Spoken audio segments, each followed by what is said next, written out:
दोस्तों सन 2022 एक नई नवेली दुल्हन जो बिल्कुल खूबसूरत की बला दिख रही होती है। दरअसल इसकी उम्र 24 साल होती है। दरअसल ये बेहद ही खूबसूरत और जवान होती है, लेकिन इसका जो पति होता है इस नई नवेली दुल्हन को भरी जवानी में छोड़कर कमाने के लिए दूसरे शहर चला जाता है। दोस्तों वह जून का महीना होता है। दरअसल जो नई नवेली दुल्हन रहती है उसे नींद नहीं आती है। वो शाम का खाना खाती है और खाना खाने के बाद जैसी रात होता है वो अपने बेड पर सोने चली जाती है, लेकिन गर्मी की वजह से वो अपने तन से सारा कपड़ा निकाल देती है और फिर एक जालीदार नाइटी पहन लेती है। अब जैसी वो बेड पर अपने करवटे बदल रही होती है, अब उस जालीदार नाइटी में जो उसका गोरा बदन होता है वो बिल्कुल ही एकदम संगमरमर जैसा लग रहा होता है। अगर उस गोरे बदन को कोई भी देखता तो मानो बहक जाता। और दोस्तों ठीक होता भी वैसा ही है। उसका जो एक देवर होता है जैसे ही अपनी नई नवेली भाभी को देखता है वो भी बहक जाता है। फिर दोस्तों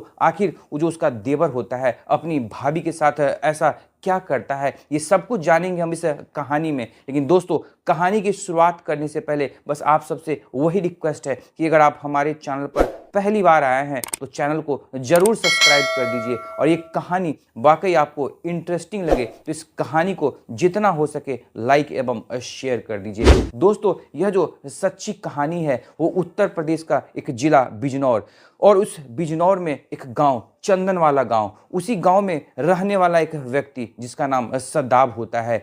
सद्दाब के अम्मी अब्बू और सद्दाब का एक छोटा भाई होता है। दरअसल इन्हीं 4 लोगों का परिवार रहता है। सद्दाब का एक मोबाइल का दुकान होता है। दरअसल उस बिजनौर जिले से लगभग 200 किलोमीटर दूर उस सद्दाब का एक अपना पुश्तैनी घर भी होता है। उसी घर के पास सद्दाब का मोबाइल का दुकान रहता है। दरअसल सद्दाब उस दुकान से महीने का लाखों कमाता था। कुल मिलाकर जो सद्दाब का परिवार होता है उस चंदन वाला गांव में एक रसूखदार परिवार होता है। दोस्तों ऐसे आगे वक्त बीतते रहता है। दोस्तों इधर सद्दाब के घर के बगल में सद्दाब का एक चाचा होता है जिसका एक बेटा जिसका नाम नदीम होता है, यानी कि सद्दाब का जो चचेरा भाई होता है उसका नाम नदीम होता है। अब सद्दाब के घर पर उस नदीम का अक्सर आना जाना होता था, यानी कि सद्दाब और सद्दाब का जो चचेरा भाई होता है ये दोनों एक दूसरे के घर अक्सर आया जाया करते थे। दोस्तों ऐसे आगे वक्त बीतते रहता है। लेकिन इधर सद्दाब के जो अब्बू होते हैं, चूंकि सद्दाब घर का बड़ा बेटा होता है तो सद्दाब के अब्बू को सद्दाब की शादी की चिंता सताने लगती है, जिसके बाद सद्दाब के अब्बू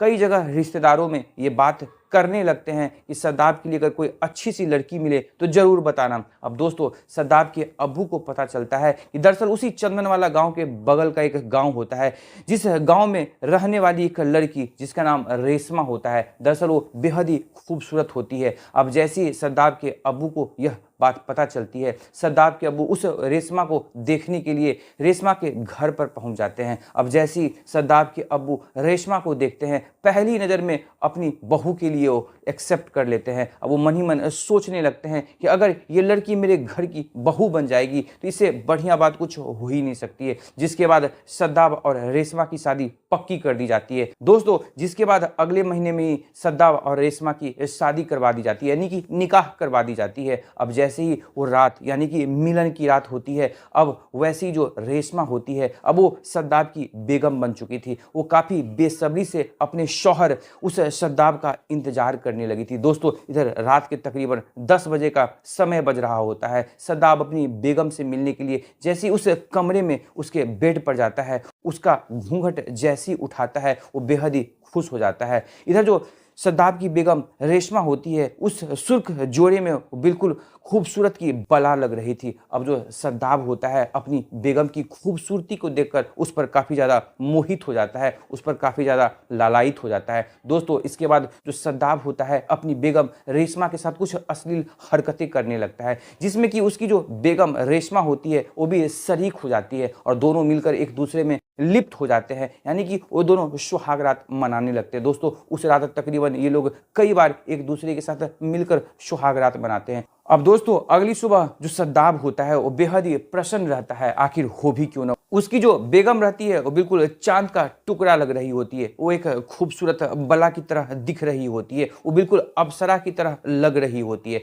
दोस्तों ऐसे ही आगे समय बीतने लगता है। इधर सद्दाब की शादी के 7 महीने का वक्त गुजर जाता है, लेकिन सद्दाब अपने दुकान पर नहीं जाता है। दरअसल वो अपनी बेगम को पूरा समय दिया करता था, लेकिन एक दिन जो सद्दाब के अब्बू रहते हैं दरअसल सद्दाब से बताते हैं कि बेटा दुकान पर भी तुम्हारा होना बहुत ही जरूरी है। जिसके बाद अपने अब्बू की बात सुनकर सद्दाब जो होता है अगले ही दिन अपना सामान पैक करता है, यानी कि अपने कपड़े को पैक करके वो अपने दुकान के लिए निकल जाता है। फिर अपने दुकान पर जाकर वो अपने कामों में व्यस्त हो जाता है, लेकिन सद्दाब को अपनी बेगम की भी याद सताने लगती है, तो बीच बीच में आकर वो अपनी बेगम के साथ भी अपना वक्त बिताया करता था। दोस्तों ऐसी तकरीबन कुछ महीने का वक्त और आगे बीतता है। अचानक से जो रेशमा होती है उसे उल्टियां आना शुरू हो जाती है, जिसके बाद जो सद्दाब के अब्बू और अम्मी रहते हैं उस रेशमा को एक पास की डॉक्टर के पास ले जाते हैं। डॉक्टर जब उस रेशमा का चेकअप करता है और जिसके बाद उसके अम्मी और अब्बू से बताता है कि दरअसल जो रेशमा है वो मां बनने वाली है। अब ये बात सुनकर जो सद्दाब के अब्बू और अम्मी रहते हैं बेहद ही प्रसन्न हो जाते हैं। वो लोग खुशी से झूमने लगते हैं कि उनके घर में भी एक नन्हा मेहमान आने वाला है। दोस्तों अब सारे लोग खुश हो जाते हैं। इधर जो सद्दाब होता है अपनी पत्नी को और भी अटूट मोहब्बत करने लगता है, उसे बेपनाह मोहब्बत करने लगता है। दोस्तों आगे वक्त ऐसी बीतने लगता है। अब सद्दाब जो होता है अपनी बेगम पर ज्यादा ही अपना समय दिया करता था। अब दोस्तों इधर जिसके कुछ महीनों बाद जो रेशमा होती है वो एक नन्ही सी प्यारी सी बच्ची को जन्म देती है। इसके बाद जो सद्दाब होता है अपनी नन्ही सी बच्ची का नामकरण करवाने के लिए, दोस्तों जिसको कि हकीका कहते हैं, उसे करवाने के लिए वो अपने दुकान से अपने घर पर आता है। काफी धूमधाम से अपने सारे रिश्तेदार को बुलाता है, सारे रिश्तेदार भी शरीक होते हैं, जिसके बाद ये कार्यक्रम किया जाता है। जिसके बाद सद्दाब जो होता है 2-3 दिन तक अपनी बेगम के साथ और अपनी बच्ची के साथ ही वहीं रहता है, फिर वापस से अपने दुकान पर चला जाता है। दोस्तों इधर बच्ची जो है वो भी देखते देखते 7 महीने की हो जाती है, वो भी घर में दौड़ने लगती है, खेलने कूदने लगती है। ऐसे वक्त बीत रहा होता है, लेकिन समय का जो चक्र है कुछ ऐसा बदलता है कि सारी की सारी जो खुशियां रहती है उस पर मानो किसी की नजर लग जाती है। दरअसल वो जून का महीना होता है, काफी गर्मी का महीना होता है। इधर जो रेशमा होती है उसे गर्मी की वजह से नींद नहीं आ रही होती है। दोस्तों इस शाम का समय होता है, रेशमा शाम का खाना खाती है, फिर रात हो जाती है, वो अपने कमरे में जाकर लेट जाती है। लेकिन गर्मी की वजह से जो रेशमा का तन है वो बिल्कुल भीग जाता है, जिसके बाद रेशमा अपने तन से एक करके कपड़े उतार देती है और एक जालीदार नाइटी पहन लेती है और नाइटी पहनकर वो बेड पर लेट जाती है। दोस्तों उस जालीदार नाइटी में जो रेशमा का गोरा बदन होता है वो बिल्कुल कयामत ढा रहा होता है। उस गोरे बदन को जो भी देखता वो बहक जाता, और दोस्तों ठीक होता भी वैसा ही है। आखिरकार जो सद्दाब का चचेरा भाई नदीम होता है, उस नदीम की नजर अपनी नई नवेली भाभी पर पड़ जाती है। अब जैसे उसकी भाभी पर नजर पड़ती है, दरअसल इधर जो रेशमा होती है अपने घर का दरवाजा बंद नहीं करती है, क्योंकि अंदर हवा जाए इसलिए अपने घर का दरवाजा खोले हुए रहती है। नदीम जैसे अपनी भाभी का गोरा बदन देखता है उसके पास खिंचा चला आता है। अब उसके पास जाकर उसके बदन पर ऐसे कुछ छुअन कर रहा होता है कि रेशमा को जब यह एहसास होता है कि उसके बदन पर कोई अपना हाथ सहला रहा है, वो बिल्कुल अपना आंख बंद कर उस छुअन को एहसास कर रही थी, उसी मदहोशी में खोए जा रही थी। दोस्तों अब रेशमा इतना मदहोश हो चुकी थी कि जैसी रेशमा की आंख खुलती है वो इस बात को भांप लेती है दरअसल उसके बदन पर जो हाथ सहला रहा है वो उसका चचेरा देवर नदीम है। लेकिन दोस्तों उसे तो इस बात से आनंद आने लगी थी, अब वो नदीम को अपनी तरफ खींचने लगती है। अब नदीम भी समझ चुका था कि दरअसल उसकी जो नई नवेली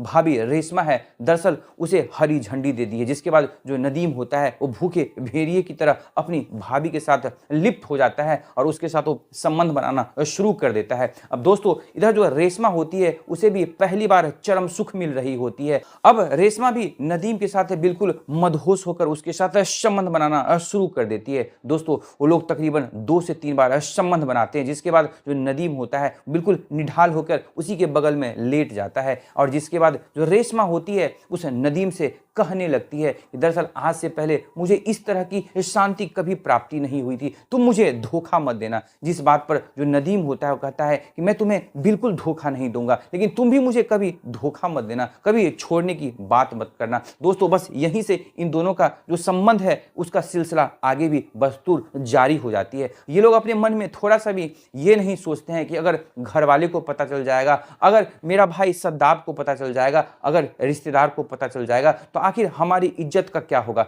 दोस्तों फिर ये लोग चोरी छिपे जब जब इन दोनों को मौका मिला करता था, ये लोग एक दूसरे के साथ संबंध बनाया करते थे। अब इधर जो सद्दाब होता है बीच बीच में अपनी बेगम रेशमा से मिलने आया करता था, मगर उसे इस बात की भनक नहीं लग पाती थी। दोस्तों फिर 1 साल के बाद फिर से वही जून का महीना शुरू हो जाता है। सद्दाब अपने घर पर आता है, कुछ दिन अपनी बेगम के साथ वक्त बिताना चाहता है। अब दोस्तों शाम का समय होता है। दरअसल गर्मी इतनी रहती है कि सद्दाब अपनी बेगम रेशमा से कहता है कि चलो हम लोग छत पर ही चलकर सोते हैं। लेकिन रेशमा जो होती है उसके मन में तो चूंकि खोट आ चुका रहता है, वो अपने शौहर सद्दाब से कहने लगती है कि दरअसल उसके पेट में दर्द हो रहा है, वो नीचे अपने कमरे में ही सोएगी। जिसके बाद सद्दाब के लाख मनाने पर भी वो जो रेशमा होती है ऊपर छत पर सोने के लिए तैयार नहीं होती। जिसके बाद जो सद्दाब के अम्मी और अब्बू होते हैं वो छत पर चले जाते हैं और साथ में सद्दाब भी छत पर ही सोने के लिए चला जाता है। दोस्तों रेशमा अपने कमरे में अपने कमरे का दरवाजा खोलकर सो जाती है। दोस्तों ठीक रात के तकरीबन 2 बजे सद्दाब का जो चचेरा भाई नदीम होता है वो अपनी भाभी यानी कि उस रेशमा के कमरे में पहुंच जाता है। अब जैसी रेशमा अपने देवर नदीम को देखती है वो बेहद ही प्रसन्न हो जाती है और वो उछलकर उसके गले से लग जाती है। जिसके बाद वो दोनों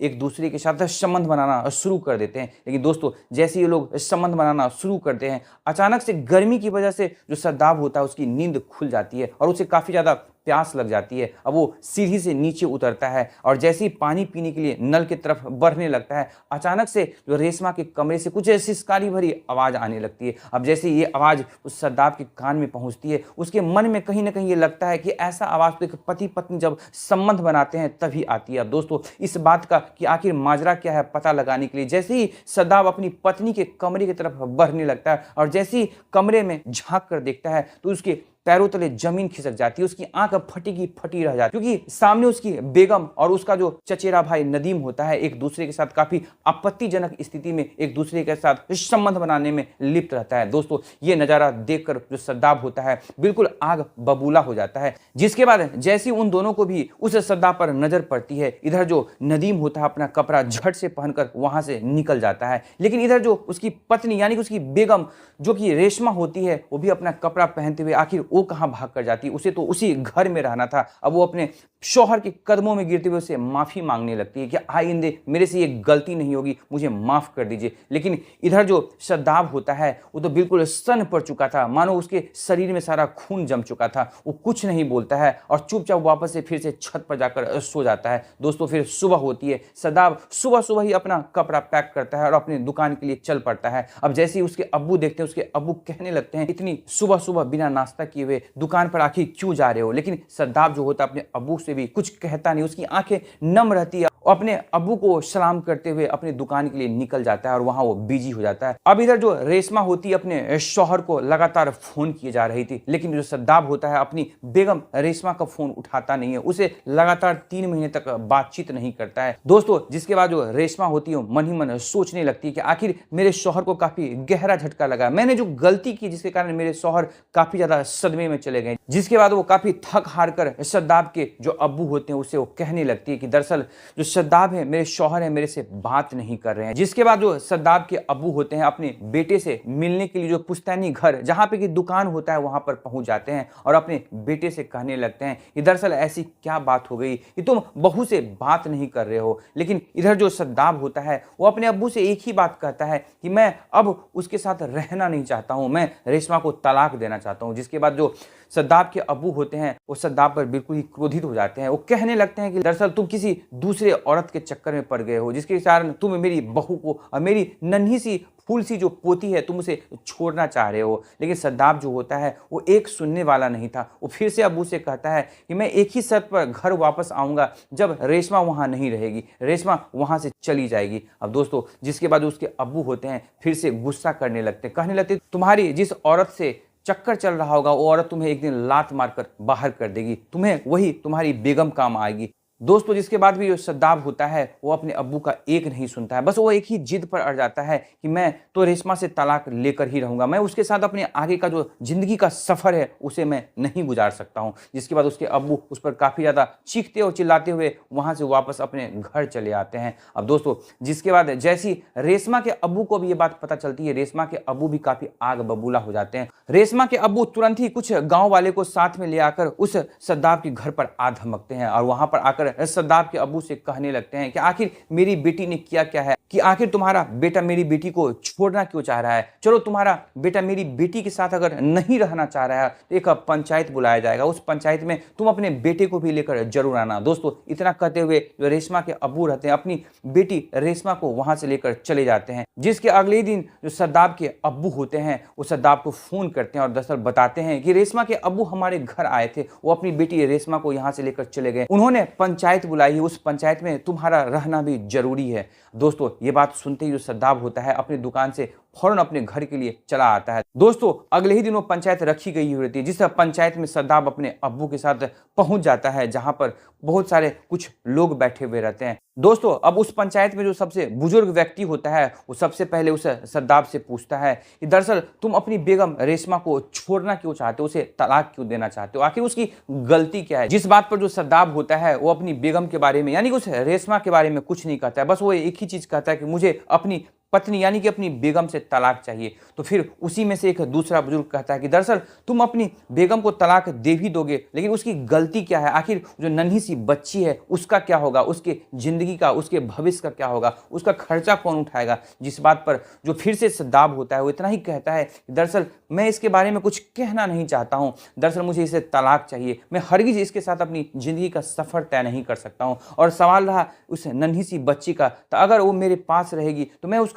सारा खर्चा उसका सारा भविष्य देख लूंगा, अगर वो अपनी माँ के साथ रहना चाहे तो वो उसके साथ रह सकती है। फिर उसमें से तीसरा बुजुर्ग कहता है कि अगर तुम तलाक ले भी लेते हो लेकिन इस बच्ची का आगे का भविष्य के लिए जो इसका खर्चा है तकरीबन 12 लाख रुपए का खर्च आने वाला है, ये 12 लाख रुपए अगर तुम दे देते हो तो तुम अपनी बेगम से तलाक ले सकते हो। दोस्तों जिसके बाद जो सद्दाब होता है वो कहता है कि दरअसल मुझे एक दिन का वक्त दिया जाए। फिर दोस्तों वो 12 लाख रुपए का इंतजाम करता है और अगले ही दिन फिर से पंचायत बैठती है, उस पंचायत में 12 लाख रुपए देते हुए अपनी पत्नी को यानी कि अपनी बेगम रेशमा को तलाक दे देता है। तलाक लेने के बाद उसके दिल में जो वो आग लगी थी कहीं ना कहीं वो शांत हो जाती है। दरअसल वो सारे समाज में दरअसल वो सारे लोगों से ये कहना नहीं चाहता था कि उसकी पत्नी एक दरअसल बदचलन किस्म की एक औरत है। दरअसल ये राज की बात अपने दिल में अपने सीने में ही दबाए रख लेता है, दरअसल उसे छुपाए रख लेता है और अपनी पत्नी को भी बदनाम नहीं करता है। दरअसल वो अपनी बेगम के साथ जो आगे का जिंदगी का सफर है उस सफर को भी तय नहीं करता है और अपनी पत्नी को बदचलन होने से लोगों के सामने जाहिर करने से भी वो बिल्कुल परहेज करता है। तो दोस्तों यह थी पूरी कहानी। इस पूरी कहानी को सुनने के बाद आखिर जो सद्दाब होता है उसके बारे में आपका क्या कहना है कि अपनी बेगम से वो कितना बेपनाह मोहब्बत करता था लेकिन कैसे उसकी बेगम कैसे उसे धोखा दे देती है, कैसे उसके साथ बेवफाई कर देती है और अपने पति को छोड़कर वो कैसे अपने चचेरे देवर यानी कि उस नदीम के साथ वो एक नाजायज संबंध बना लेती है। तो दोस्तों आखिर उस नदीम और उस रेशमा के बारे में भी आपका क्या कहना है, अपनी राय हमारी इस कहानी के कमेंट बॉक्स में जरूर साझा करें। तो दोस्तों फिर मिलेंगे एक नई कहानी में एक नई सोच के साथ, तब तक आप अपना ख्याल रखिए, अपनों का ख्याल रखिए, हर संभव दूसरों की मदद करिए। यकीन मानिए जब आपको भी जरूरत होगी तो कोई ना कोई आपका भी जरूर साथ देगा। तब तक सतर्क रहें, सुरक्षित रहें। जय हिंद, जय भारत।